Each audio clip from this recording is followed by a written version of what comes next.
Usborne Books and More never fails to bring us new titles in the nonfiction genre that are fun and engaging, and your readers love learning with them. And the first that I want to show you out of my favorites are these nature pop-up books. We have Savannah as well as On the Mountain.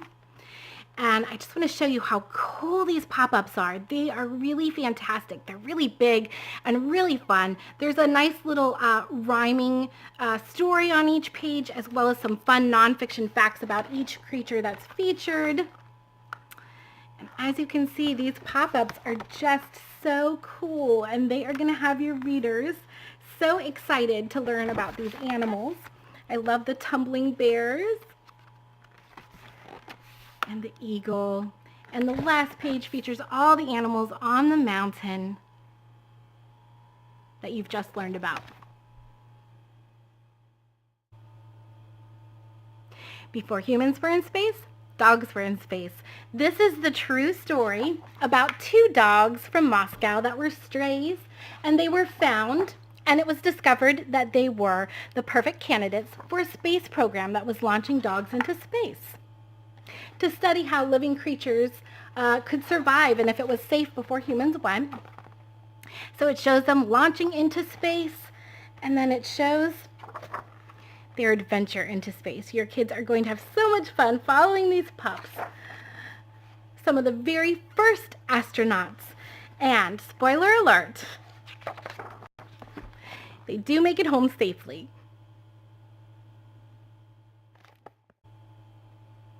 This is a great new title if you have readers who enjoy engineering. This is See Inside Bridges, Towers, and Tunnels. And this is full of flaps with all sorts of facts about how these bridges, tunnels, and towers are engineered. And I mean, there are really a ton of flaps.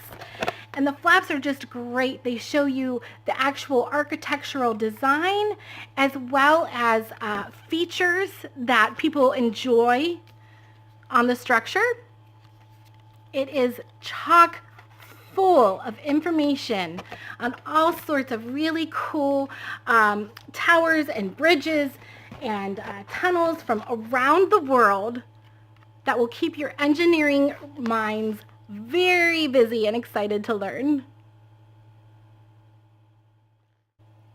One of my favorite new titles last year was Here and There. It shows how people do everyday things around the world and how we do them perhaps differently, like grocery shopping or getting to school or chores. Now we have Now and Then. And this shows everyday things and how we do them now and how people did them way, way back when. So for example, here is how they traveled by road long ago and how we travel by road now, and how they traveled by railroad long ago and how we travel by railroad now. This is all about taking pictures through the years. This is all about watching movies through the years.